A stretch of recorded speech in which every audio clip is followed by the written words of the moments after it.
para nós. Nossa, só 4 alunos aqui: Lucas, Gustavo, Kobayashi, Pedro Henrique, Rubens. Tudo bem com vocês? Tudo. Cadê os outros nossos amiguinhos? Não estão assistindo a aula por quê, hein? Eu sei. Manda uma mensagem para eles no grupo aí que eles vão ficar com falta aqui, meu. Aí a coordenação vai ficar ligando lá pro papai e pra mamãe para saber por que não estão assistindo a aula. Danadinhos.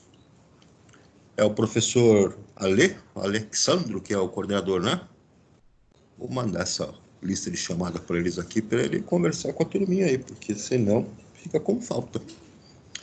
Tudo bem aí, turma? Tranquilos? Estamos tocando aí o nosso barco? Vamos adiante lá, né? Vou espelhar aqui a apostila para vocês, que tem uns exercícios para corrigir que ficaram da última aula, né? Estão lembrados deles? Lá em estatística? Estão lembrados? Aí na página 14, localiza aí, página 14. Acharam? Dá para ver aí na tela? Sim. Alô? Muito bem. Então vamos lá. Na última aula eu tinha começado a falar dos gráficos, né? Mas ficou esses exercícios para fazerem, né? Aí em casa, então, vamos lá na página 14. Observe o histórico de consumo de energia de uma residência durante 10 meses. Então tá aqui os meses, né? Mês de fevereiro, 106 kWh. Janeiro de 2018, 97. Dezembro de 2017, 85. 81, 77. Então, desde maio de 2017 até fevereiro de 2018. Esse aqui, então, é o consumo que aconteceu de energia durante 10 meses. Maravilha. O que ele pede que se faça, então? No item A, qual a média de consumo nesses 10 meses? Então, eu vou pegar o consumo de cada um dos 10 meses e somar aqui em cima, né? 106 mais 97, mais 85, mais 81, mais 77, mais 70, mais 77, 78, 76, 81, e vou dividir pelo total de meses ao longo desse período, que foram 10 meses. Isso vai me dar uma média, então, aritmética de 832, dividido por 10 meses, né? Média, então, de 83,7 kWh, né, por mês, foi a média dos últimos 10 meses. Aí pergunta, qual a moda de consumo nestes 10 meses? Então, eu tenho que procurar, né, o consumo, o valor numérico que apareceu com maior frequência dentre os 10 meses. Se você observar a maior frequência que você teve, 77 e 81. Por quê? 77 apareceu uma vez, apareceu 2 vezes. E o 81 apareceu uma vez e apareceu uma vez também. Eu tive 2 valores que tiveram maior frequência de aparecimento aí nos meus dados. Como são 2 valores, eu terei 2 modas. Os outros valores não se repetiram. Portanto, nós temos aí dados que são bimodais, né? Existem 2 modas, 77 e 81 kWh. No item C, determine a mediana de consumo, né, dos últimos 10 meses. Então, lembre-se que a mediana, eu tenho que encontrar um valor central, né? Tenho que pegar os dados e colocá-los em ordem crescente, e nessa ordem crescente, eu escolho um valor que divida todos os dados em partes iguais, os que vêm antes e os que vêm depois. Como são 10 dados, eu não vou conseguir encontrar um número que divida em valores iguais que vêm antes ou depois. Eu vou ter que encontrar 2 valores centrais. Então, vamos lá. Colocando todos os valores em ordem crescente, eu tenho 76, 77, 77, 78, 79, 81, 81, 85, 97 e 106. Vou ter que escolher 2 valores centrais que dividam, né, os valores que vêm antes e depois em quantidades iguais. Então, veja, eu escolho 79 e 81. Por quê? Antes do 79 eu tenho 4 valores e depois do 81 eu tenho 4 valores. E o que eu faço com esses 2 valores centrais? Tiro uma média. A média entre eles, então, 79 mais 81, dividido por 2, eu chego, então, em uma mediana de 80. Portanto, consumo mediano é de 80 kWh. Tranquilo, pessoal?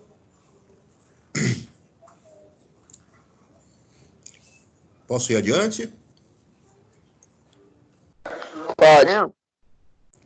Tá, eu aguardo um pouquinho. Então, para tirar a mediana, pegue os valores, coloque todos eles em ordem crescente, escolha o valor central que divida em dois grupos com valores iguais, e se você não conseguir isso, tem que escolher dois valores centrais que divida em dois grupos, né? E com esses dois valores centrais, você tira uma média, e aí você tem o valor da sua mediana. Já posso passar? Vai. Então, vamos subir aqui. No item D, calcule a amplitude. A amplitude é a diferença entre o maior valor e o menor valor que você tem nos seus dados. O maior valor de consumo foi 106 kWh, o menor valor de consumo foi 76 kWh. Portanto, a sua amplitude foi de 30 kWh. Amplitude, diferença entre o maior valor e o menor valor dentro do seu conjunto de dados. Aqui, então, no exercício 2, ele diz, conheça alguns dos prédios mais altos do Brasil. Então, tem o primeiro prédio, né, com 75 pavimentos e 270 metros de altura, o Yacht House Residence Club. O segundo aqui, com 77 pavimentos e 263 metros de altura, o One Tower. Aqui o terceiro, com 237 metros, o Infinity Coast Tower. O quarto, com 220 metros, o Epic Tower. E o quinto, com 218 metros, o Millennium Palace. Beleza, tá aqui. 5 prédios, né, que foram colocados aqui em altura. Tem um sexto prédio aqui, o Sky Tower, com 210 metros. O sétimo prédio, o Tower of Genevieve, com 182 metros. O oitavo mais alto, que é o Residential Leach, com 177 metros. O nono, com 177 metros também. O edifício Faros. E o décimo, com 175 metros, o Splendia Tower. Muito bem, está aqui. Os nossos prédios mais altos lá, né, do Brasil. No item A, que estado abriga os maiores prédios do Brasil? Ah, então você tem que ver que estados que pertencem, né? Os maiores prédios do Brasil. Já viu que é em Santa Catarina, né? Então tá aqui, ó. Percebe aqui, ó. Balneário Camboriú, Balneário Camboriú, Balneário Camboriú, Balneário Camboriú, Balneário Camboriú. Balneário Camboriú, aí até aqui um João Pessoa, outro em João Pessoa e o restante tudo Balneário Camboriú. Tudo lá em Santa Catarina, né? Aquele balneário espetacular, né? Para turismo. Santa Catarina. Item A. Item B. Qual é a altura média desses prédios? Então, eu vou somar todas as alturas de todos os prédios aqui no meu numerador e vou dividir pelo total de prédios que eu tenho nos meus dados. 10 prédios, né? A minha média, então, vai ser 2.129 dividido por 10. A altura média, então, vai ser de 212,9 metros. Está aí nossa altura média. No item C, qual é a altura média dos 8 prédios mais altos do balneário Camboriú? Então, dos meus 10 dados, eu vou excluir aqueles 2 prédios lá de João Pessoa e vou usar só a altura dos 8 que são lá de Camboriú. E a altura desses 8, então, 270 mais 263, 237, 220, 218, 210, 177, 175. E como eu tenho 8 prédios lá em Camboriú, eu faço 1.170 dividido por 8, a altura média dos prédios lá de Camboriú, 221,25 metros. Altura média. Aí ele pergunta aqui, qual é a diferença entre esta média obtida e a altura média dos 10 maiores prédios do Brasil? Bom, a altura média dos maiores prédios do Brasil, nós chegamos aqui, né, 220 212,9, né, que é a altura média para todos os 10 prédios, e só os de Camboriú, 221,25. Portanto, a diferença entre eles é de 8,35 metros. Tá aí. No item D, pergunta-se, qual a moda das alturas dos 10 maiores prédios do Brasil? Então, eu vou procurar um valor de altura entre os 10 que se repita, que tenha uma frequência de repetição. E o único valor que eu observo que tem frequência de repetição é a altura de 177 metros. Se nós voltarmos lá, então eu vejo que em 177 metros eu tive uma frequência que apareceu duas vezes aqui, ó. Tanto aqui no oitavo quanto no nono.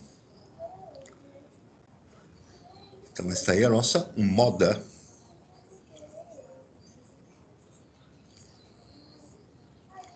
Agora vem aqui a pergunta no item E.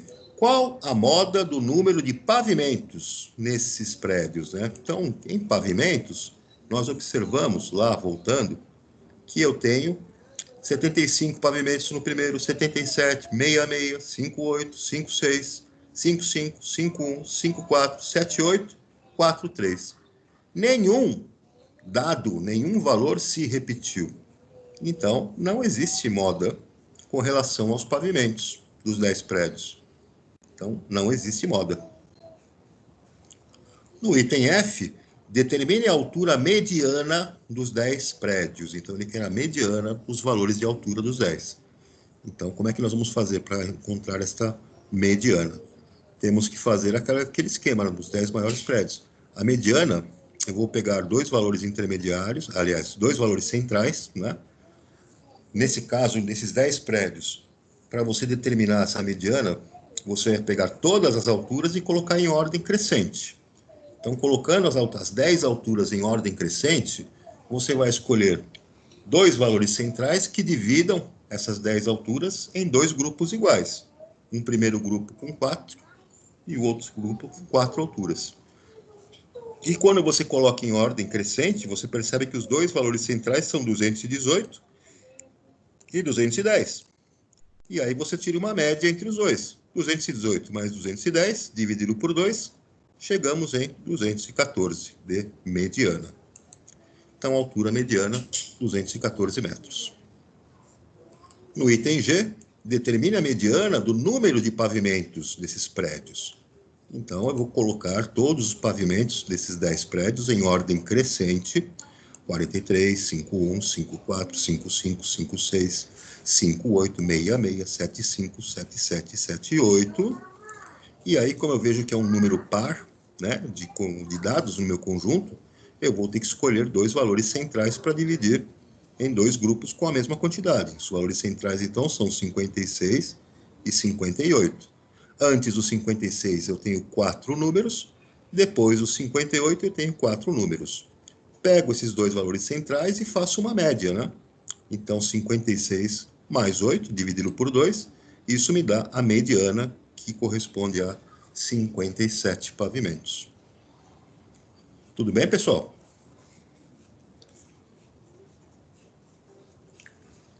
Tranquilo aqui? Vamos lá para cima. Vamos lá para cima no exercício 3. Está aqui. Esta era a previsão de temperatura de uma cidade em graus Celsius para algumas horas e 2 dias consecutivos. Então, 2 dias consecutivos, né? Às 10 horas da noite, 22 graus. Às 11, 22. Meia-noite, 21 graus. 1 da manhã, 20. 2 da manhã, 19. 3 da manhã, 18. 4 da manhã, 20. 5 da manhã, 20. 6 da manhã, 21 graus. 7 da manhã, 21 graus. 8 da manhã, 22. 9 da manhã, 22. 10 da manhã, 23. 11 da manhã, 24. E meio-dia do dia seguinte, né? 25 graus Celsius. Aí ele pergunta, qual é a moda dessas temperaturas? Vou procurar nesse conjunto, né, de dados aqui nesse intervalo, qual é o valor de temperatura que teve uma frequência de repetição, a maior frequência de repetição. Eu percebo que eu tive 22 graus aqui, eu tive 22 graus novamente, aí aparece 22 graus novamente aqui, às 8 da manhã, depois 22 graus novamente aqui às 9, Então, eu tinha uma repetição, uma frequência de 4 vezes essa temperatura de 22 graus. Apesar de outras temperaturas terem aparecido mais de uma vez, como 21 graus, que apareceu aqui 2 vezes, 20 graus, que apareceu aqui 3 vezes, a temperatura de 22 apareceu numa frequência de 4 vezes, né? Então, a moda é aquela que teve maior frequência de repetição, 22 graus Celsius. No item B, determine a mediana dessas temperaturas. Para achar a mediana, eu tenho que pegar todas as temperaturas, colocar em ordem crescente. Então, estão aqui todas as temperaturas desse período, colocadas em ordem crescente. Então, vejam que eu tenho quantos dados aqui? 1, 2, 3, 4, 5, 6, 7, 8, 9, 10, 11, 12, 13, 14, 15. 15 dados. Então, eu só preciso escolher um valor central para dividir em 2 grupos iguais. Então, esse valor central vai ser de quanto? 21. Quando eu escolho esse valor central de 21, eu dividi em 2 grupos, antes e depois deles, cada grupo com quantos? 3, 6, 9, 3, 6, 9 de um lado, 3, 6, 7 de um outro. Desculpa, 1, 2, 3, 4, 5, 6, 7 termos de um lado, do outro lado, 1, 2, 3, 4, 5, 6, 7 termos do outro. Portanto, já sai direto a nossa mediana, que corresponde a 21 graus Celsius. Está aqui, 21 graus Celsius. Ok, pessoal? Tranquilo aqui? Sim. Vamos lá para o exercício 4. Então, no exercício 4, ele mostra o seguinte. O gráfico a seguir mostra as quantidades de gols marcados pelos artilheiros das Copas do Mundo de 1930 a 2014. Em 1942 e 1946, não ocorreu o campeonato em razão da Segunda Guerra Mundial. Então está aqui desde 1930 até 2014, todas as Copas do Mundo e a quantidade de gols, né, marcados pelos artilheiros, né, de cada uma das Copas. Então está aí. Com relação ao conjunto das 20 quantidades de gols marcados pelos artilheiros das Copas do Mundo, calcule. Então, tem que calcular a média, né, pessoal? Tem que calcular no item A a média, tem que calcular no item B a mediana e a moda, e tem que achar a amplitude. Para demonstrar esses cálculos para vocês, eu vou abrir aqui o meu livrinho de gabarito, para que vocês visualizem, né, o cálculo e conferir aí se vocês acertaram, né, a nossa questãozinha. Então, deixa eu só achar aqui o meu livrinho de gabarito. Só um instante. E a gente já visualiza aqui a resolução dele. Então, aqui nós temos o volume 2, né, livro do professor, o manual do professor está aqui. Vou ampliar para mostrar para vocês os cálculos para determinar média, mediana, né, e amplitude. Então, vou descer aqui. Vamos lá.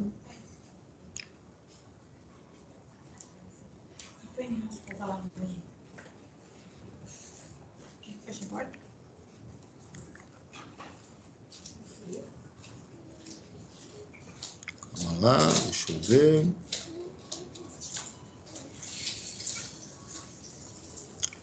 Vamos descer. Qual que era a página que nós estávamos mesmo, pessoal? 15. Página 15. Opa, então eu passei direto aqui. Ah, então tá aqui. Achei. Muito bem.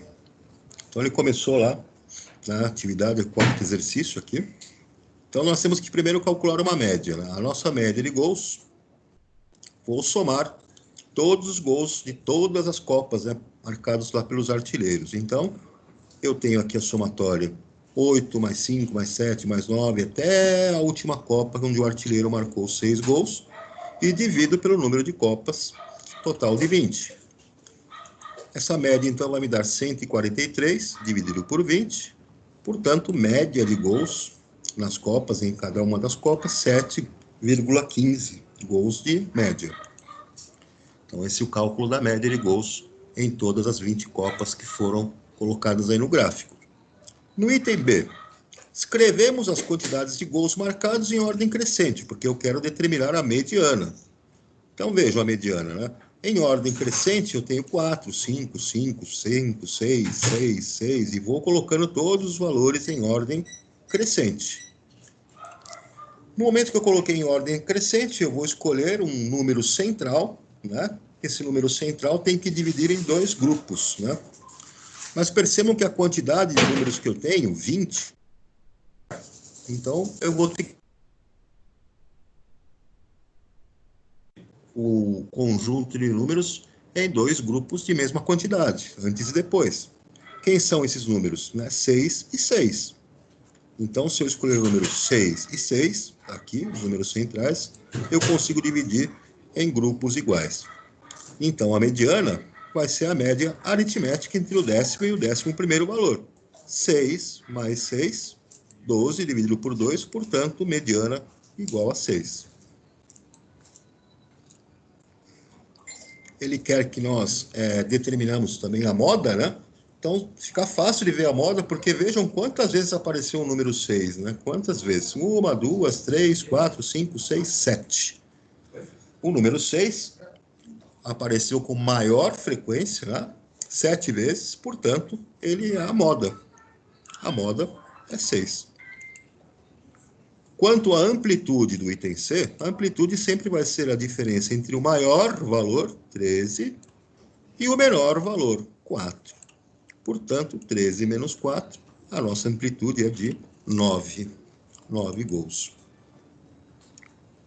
Tudo bem, pessoal? Sim. Posso voltar lá para a apostila, né? Então, deixa eu Pode. voltar para a nossa apostila. Vamos lá.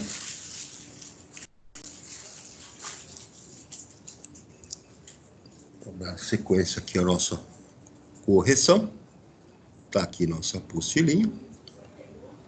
Vou ampliá-la aqui para vocês. Estão enxergando ela aí, turma? Sim.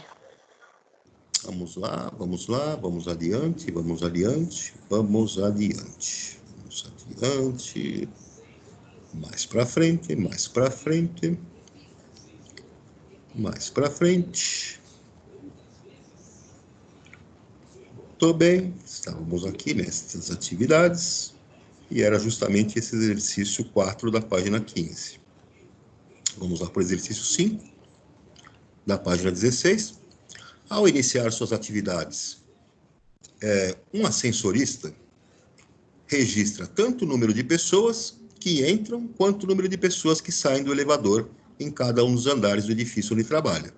O quadro apresenta os registros do ascensorista durante a primeira subida do térreo, de onde partem ele e mais 3 pessoas ao 5º andar do edifício. Então, vejamos o que ele diz aqui para nós. Eu tenho o número de pessoas, né? Eu tenho aqui o andar, e eu tenho aqui número de pessoas que entram no elevador. No térreo, partiu com 4. Aí, no primeiro andar, as pessoas que entram 4 no primeiro, entram 4 no segundo, 4 no terceiro, 4 no quarto andar, e no 5º andar entram 4 pessoas. Aí, as pessoas que saem do elevador. No térreo, não saiu ninguém, partiu só com 4. Quando chega no primeiro andar, entram 4 e descem 3. No segundo andar, entra uma pessoa e desce outra. No terceiro andar, entram 2 e descem 2. No quarto andar, entram 2 e não desce nenhuma. No 5º andar, entram 2 e descem 6. Então, vamos lá. Com base no quadro, qual é a moda do número de pessoas no elevador durante a subida do térreo ao 5º andar? Então, nós temos que ver qual que é a moda de pessoas que tem no elevador, né? Então, eu tenho que fazer as subtrações para ver a quantidade de pessoas que tem no elevador, partindo com 4 no térreo, menos nenhuma que sai, então parte de 4.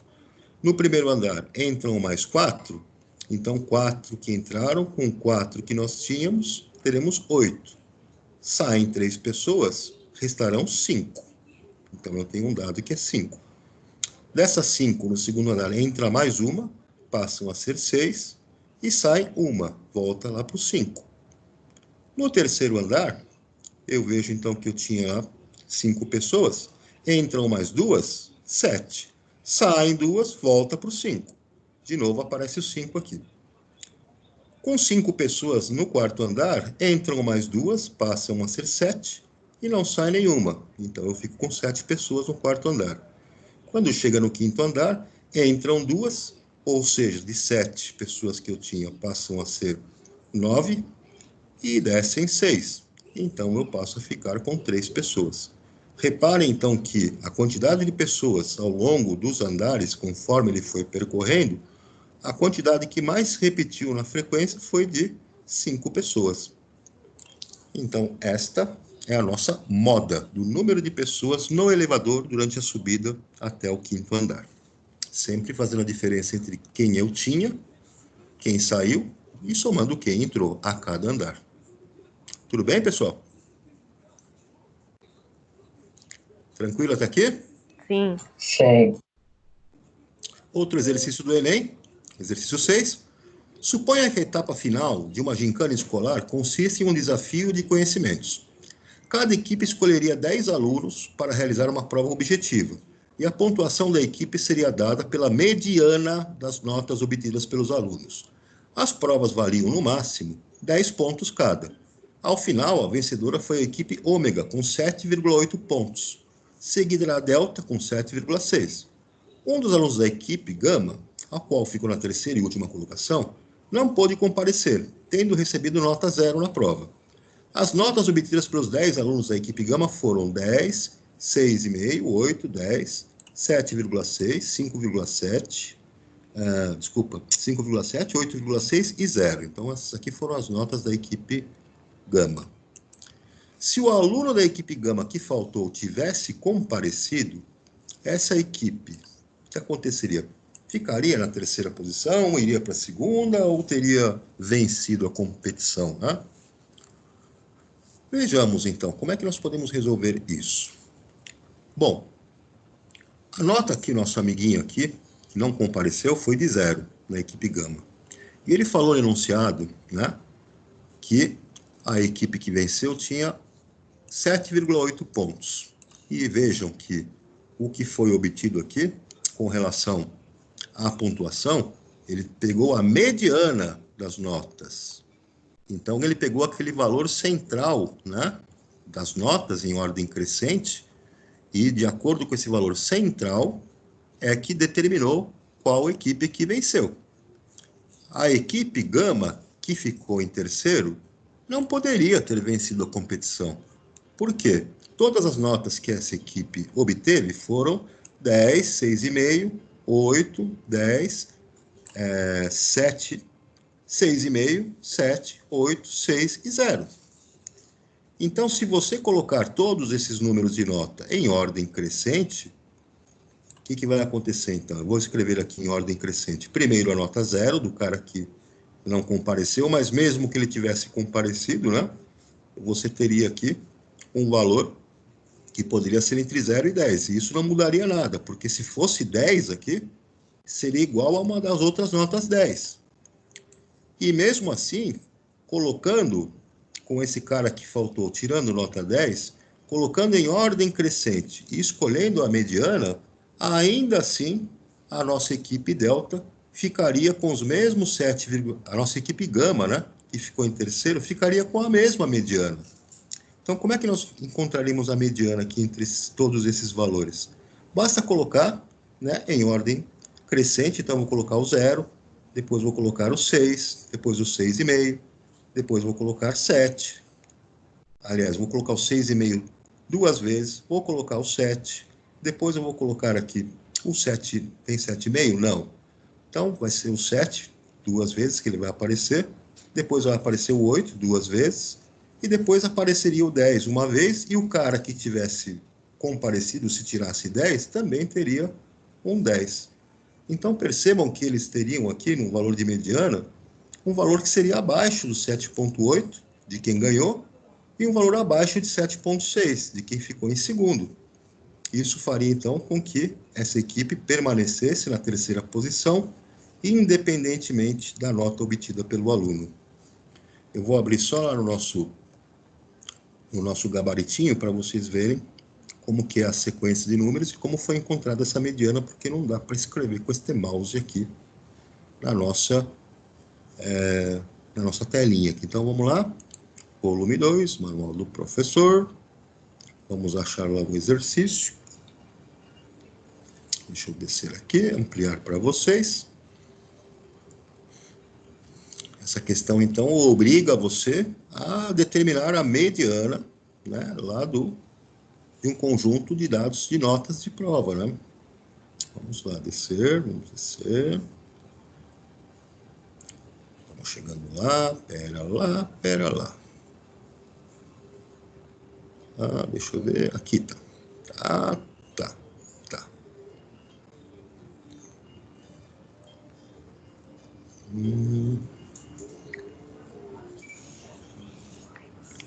Que página que nós estávamos mesmo, pessoal?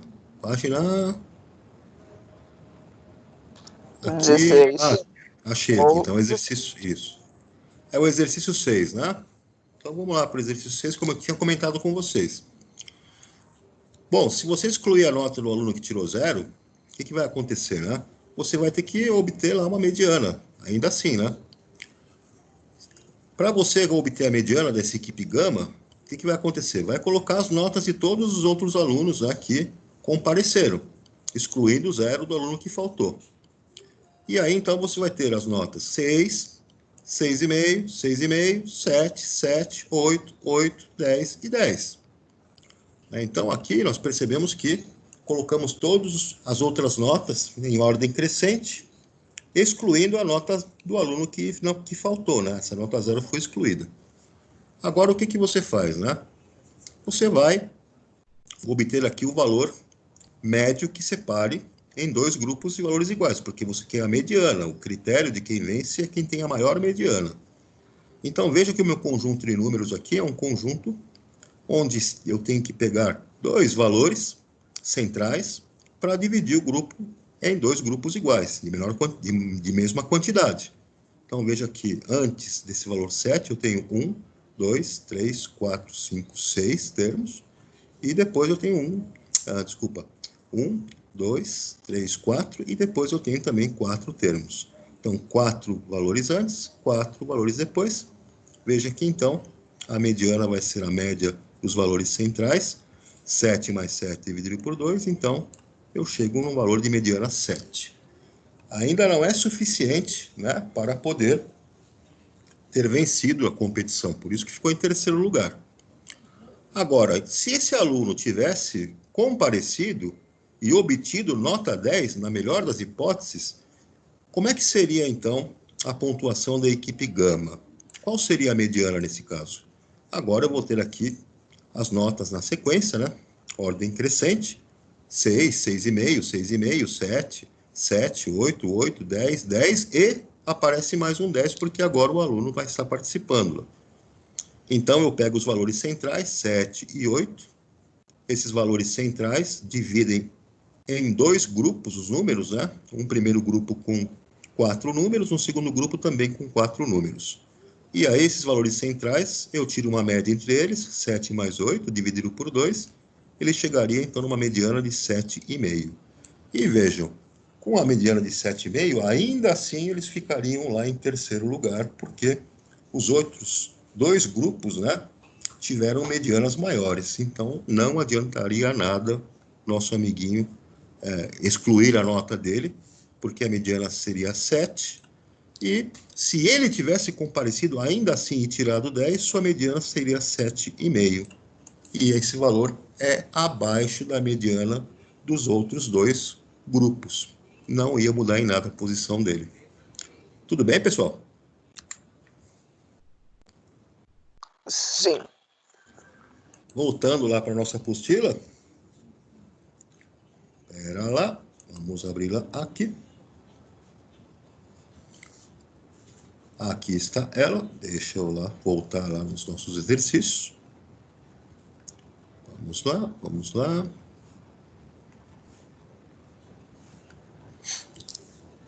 Olhando aqui. Mais um pouquinho, chegamos lá. Então, aí 2 questões do Enem, né? Olha que legal, vocês aí já no 8º ano tendo a oportunidade de resolver exercícios que são questões lá do nosso Enem. Muito bom. Olha aí, pessoal, na página 16, na última aula, eu comecei a falar dos gráficos, né? Os gráficos em estatística. Que gráficos que nós podemos utilizar, né? Então, comentei com vocês lá, né, no primeiro tipo de gráfico. Deixa eu mostrar para ele aqui. Então, nós vemos que dentro da estatística você tem uma população que você vai analisar, né, num tipo de pesquisa que você faz, e essa população, você recolhe uma amostra, pega uma quantidade definida, né, dessa população, um conjunto de números que representam lá uma parte dessa população, e é a partir dessa amostra que você vai fazer o tratamento estatístico e descobrir a tendência, né, de toda uma população a partir da sua amostra. Vimos que há tipos de variáveis para você fazer um trabalho estatístico. Essas variáveis podem estar associadas a valores que são qualitativos, né? Valor qualitativo poderia ser opção de lazer, poderia ser opção de esporte, gosto por time, gosto por música, enfim, qualitativo. E as variáveis também podem ser quantitativas, e aí representam valores numéricos, como número de filhos, idade, altura, né? Renda. Então, são valores quantitativos. Como nós trabalhamos esses gráficos, né, esses valores estatísticos, um tipo de ferramenta é o gráfico. O gráfico te dá uma informação imediata de como que você tem esses dados, onde você pode extrair uma tendência, né, uma informação importante.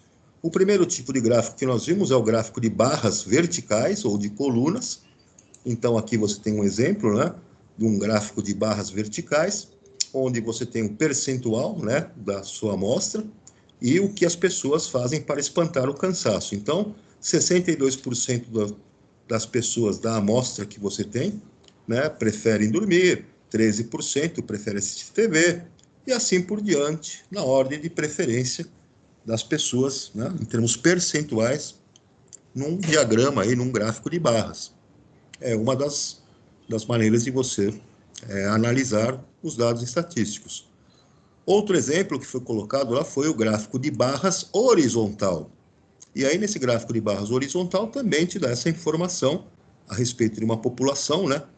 Uma população que você pegou uma amostra numérica, né? Uma quantidade de pessoas, e isso vai de 0 a 100%, que é colocado aqui no eixo horizontal, e aí você tem no eixo vertical as determinadas situações que você está analisando. Nesse caso aqui, foram os aplicativos e redes sociais que os internautas brasileiros possuem. Então, dentro daquela amostra que você pegou, nós fomos descobrindo lá que, por exemplo, a pessoa não tem nenhum app de rede social. Quanto que é o percentual disso? 1%. Aí a pessoa tem outro app de rede social, 3%. Aí pessoas que têm Messenger, né? 59% da sua amostra. Que tem Facebook, 96%, 86%, e que tem o WhatsApp, 91%. Então, você vai colocando, né, todos esses percentuais referentes aos aplicativos, né, que os brasileiros possuem. Isso te mostra, então, de imediato que você tem aí 91% dos brasileiros lá na sua amostra que tem uso do WhatsApp, né? E que quem não tem nenhum, por exemplo, né? Nenhum aplicativo de rede social é só 1% daquela amostra. Já te dá uma tendência de toda uma população. O gráfico de setores, nós tínhamos visto, então, que é aquele gráfico de pizza, né? Esse gráfico de pizza, então, você vai pegar a pizza toda, correspondendo, então, aí ao todo, né? Ao conjunto todo da amostra, e cada fatia corresponde à contribuição de cada um dos elementos da sua amostra dentro daquele total. Então, vimos aqui um diagrama, um gráfico de setores, né? Que corresponde aí as rodovias duplicadas e pavimentadas no Brasil, em 2016. Né? Então, aqui você vê que o total de rodovias pavimentadas, duplicadas, é a somatória da contribuição de cada uma das regiões do Brasil, 6.221 quilômetros, vimos isso na aula passada. Fonte da pesquisa, nós vimos aqui, né, a Confederação, né, Nacional dos Transportes, que foi depois publicado numa reportagem da Gazeta do Povo. E a variável, com relação a esse gráfico de setor, é uma variável quantitativa, porque se refere a um número, refere-se a números, quilômetros de estradas pavimentadas e duplicadas. Vimos também o gráfico de linhas, né? Então, o gráfico de linhas que mostra a tendência que você tem, né? Ponto a ponto, né? Então, você pega um determinado período, um intervalo de tempo que aparece aqui embaixo, o intervalo de tempo. Então, eu tenho os dias 20, 21, 22, 23, 24, 27 e 28. E eu tenho aqui os valores numéricos, que são os valores de flutuação, os valores que vão sendo assumidos ponto a ponto, ao longo do tempo. Então, você tem aqui que é o valor do dólar, o dólar comercial e o dólar turismo em vermelho, dólar comercial em azul. Então, você percebe as tendências de alta ou de queda do dólar, nas duas condições, ao longo dos dias, ao longo do tempo. Essa que é, então, a utilidade de um gráfico de linhas. E eu não tinha comentado com vocês sobre os pictogramas, né? Pictograma. Então, vamos para a definição lá do nosso pictograma. Os pictogramas, pessoal, eles vão utilizar o quê? Figuras. As figuras representam quantidades, estão relacionadas à variável da pesquisa, né? As quantidades que você vai utilizar, né, na sua variável de pesquisa. No exemplo que nós temos aqui embaixo, você tem o caso de um fabricante de rações que divulgou a quantidade média diária de sua ração, que deve ser dada a um cão de acordo com o seu porte físico. Então vejam lá, como é que é a quantidade diária de ração que ele colocou no nosso pictograma.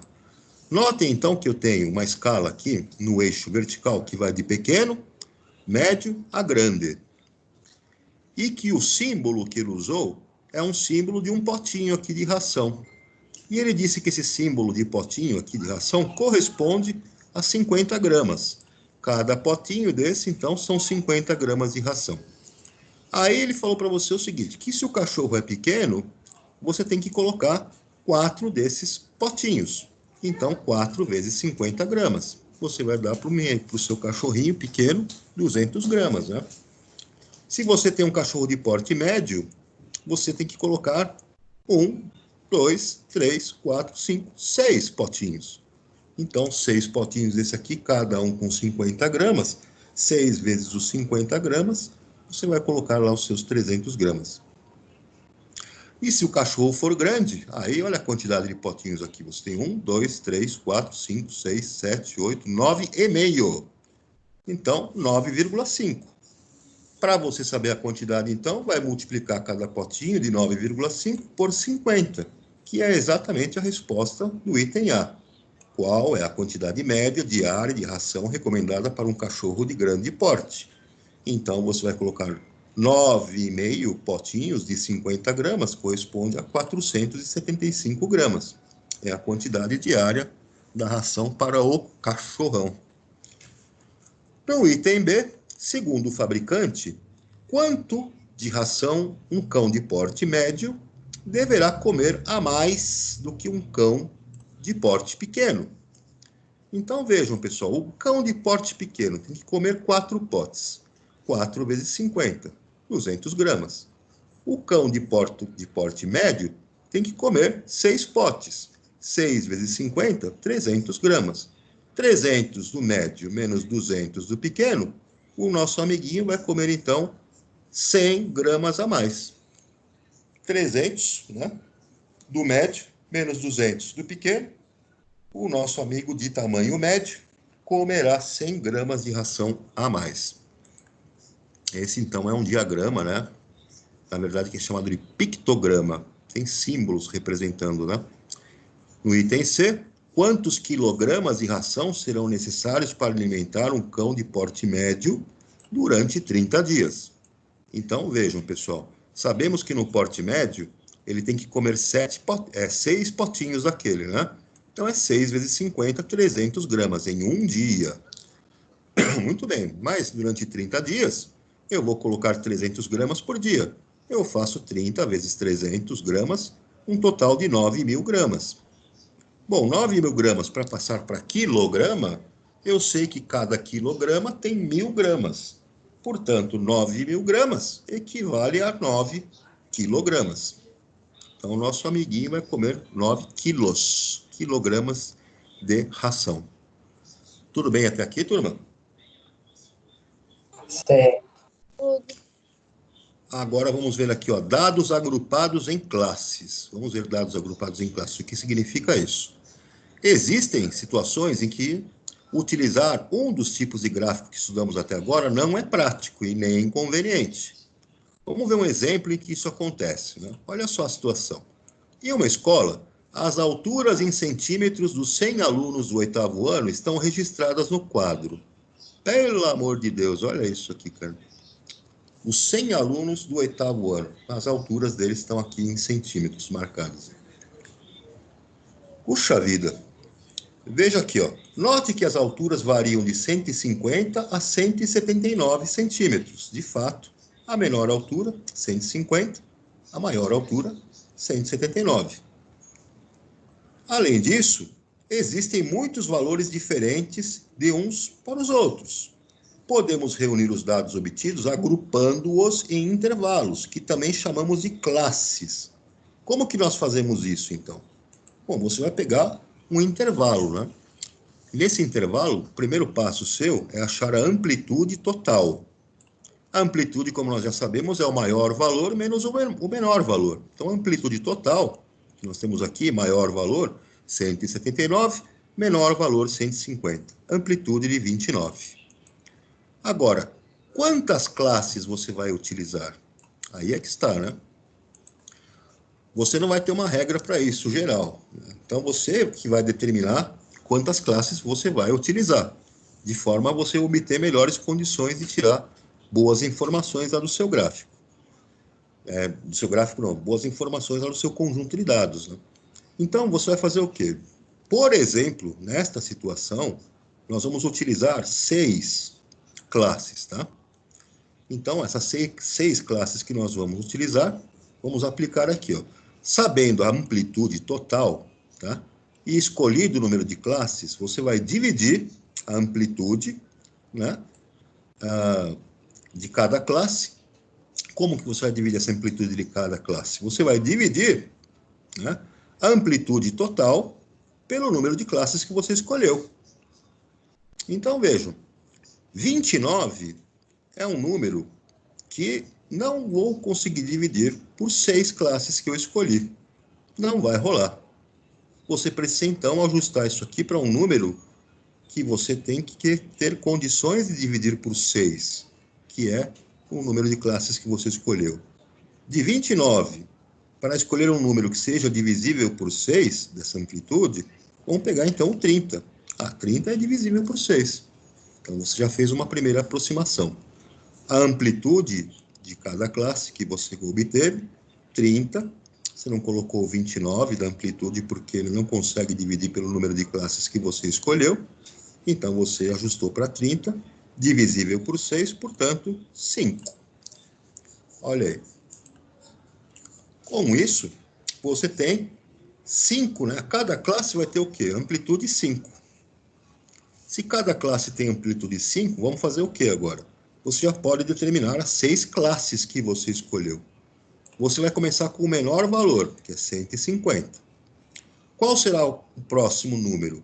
Como você determinou a amplitude, né, de classe igual a 5, então nós temos 150 para o primeiro valor, e a amplitude sendo 5, então eu vou fazer primeiro 150, depois os 150 mais 5, né? Então você veja aqui que você já tem um intervalo fechado, 150 desse lado, 155 um intervalo aberto, que você pode entrar com o próximo número depois. Como você vai fazer 6 classes, a sua primeira classe, então, está representada aqui. 155, 160. Aí você vem para a segunda, 160, com mais 5, 165. Aí vai para a terceira, 165, depois para 170.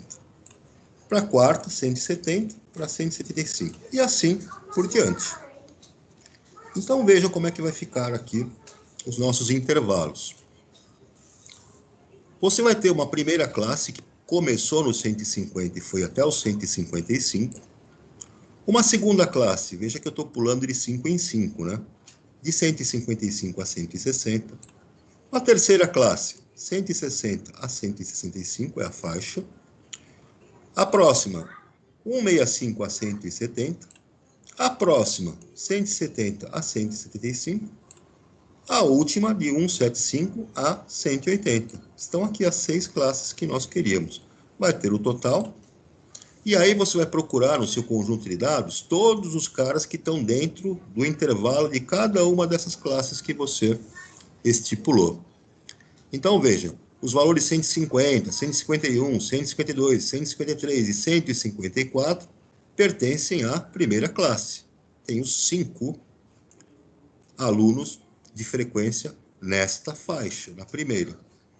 Depois, de 155 até 159, que é o último número aqui, não pode chegar no 160, porque ele vai entrar na terceira classe, você encontrou 10 alunos naquele conjunto.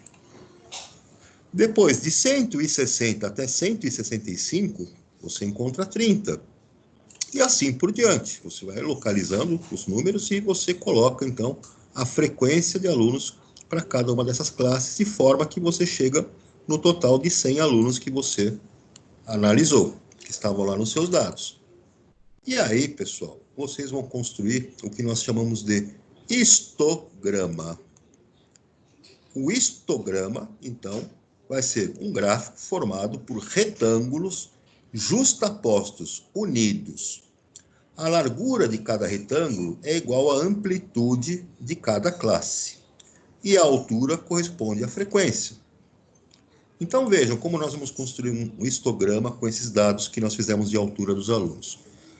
No histograma que nós vamos construir, o eixo horizontal representa as alturas dos alunos em centímetros. Então está aqui a altura dos alunos em centímetros no eixo horizontal. No eixo vertical, você vai representar o número de alunos. Então, a quantidade de alunos vai aparecer no nosso eixo vertical. Então, vejam, na tabela, você não está começando do zero, você está começando no 150, que foram as classes que você determinou. Então, como é que vai ficar a tua situação? Dá uma olhada aqui. Veja aqui. Você tem aqui no eixo horizontal as alturas, né? Que correspondem às classes que você escolheu. Olha aqui a primeira classe, de 150 a 156, de 150 a 155, né?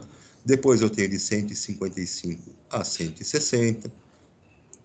Aí eu tenho aqui de 160, na verdade até 164, porque o 165 aparece em outra classe.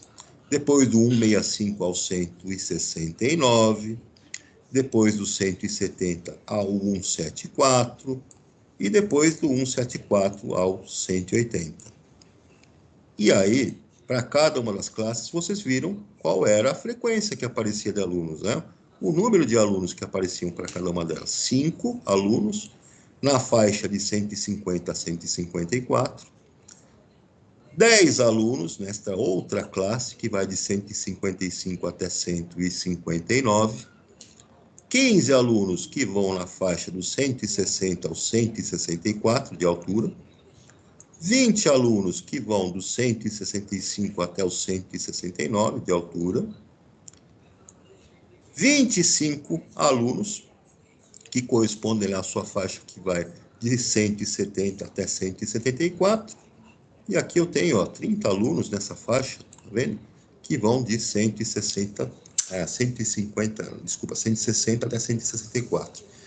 Notem, então, que de cara, né, o seu diagrama já te dá uma maior participação. Você percebe que a altura, né, que mais aparece naquele grupo de 100 alunos é nesta faixa, né? Você tem 30 alunos que têm uma altura de 160 centímetros até 164 centímetros.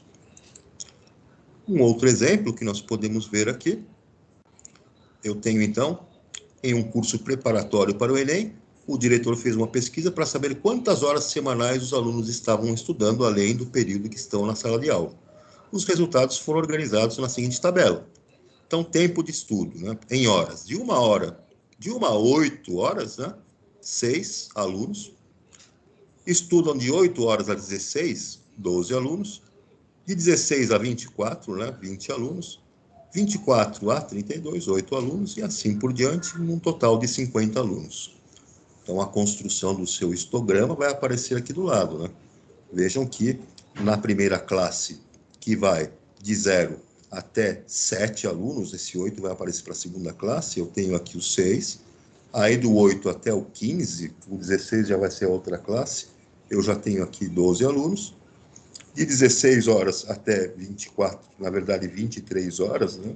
Eu tenho aqui os nossos 20 alunos.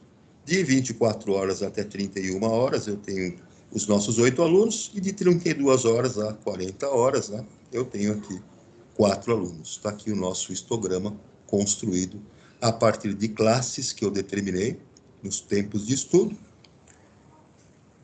Deu para desenhar aí, pessoal? Turma, deu para desenhar? Oi, pessoal. Oi. Sim. Tá tranquilo? Posso passar aqui?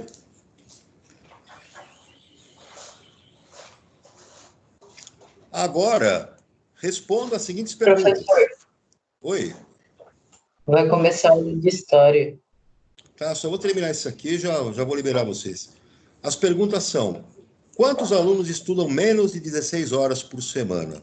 Pô, menos de 16 horas por semana, você pega do 16 para trás. Portanto, eu tenho aqui, ó, do 16 para trás, eu tenho 12 e tenho 6, portanto, 18 alunos. No item B, quantos alunos estudam pelo menos 16 horas por semana?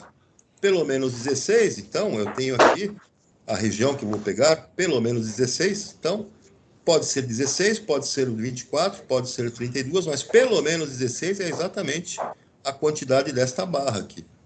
Ou seja, 20, né, alunos, mais 8, mais 4, que são aqueles que estudam mais horas, né, 32. E, finalmente, eu tenho aqui, considere um aluno desse curso que estuda 28 horas por semana. Quantas horas, em média, esse aluno estuda por dia? Ora, se ele estuda 28 horas por semana, cada semana tem 7 dias, eu divido 28 por 7 e chego em 4 horas por semana. Ok, pessoal? Sim. Vou pedir para vocês fazerem em casa essas atividades aqui na página 24. Então, página 24, podem fazer aí em casa. Página 25 também. Página 26 também. E aí, depois nós entramos aqui num outro assunto, que é a escolha da amostra. Ok, turma? Anotaram aí os exercícios? Muito bem. Pessoal, bom final de semana. Fiquem com Deus. Se cuidem e até mais. Tchau, professor. Tchau, gente. Abração.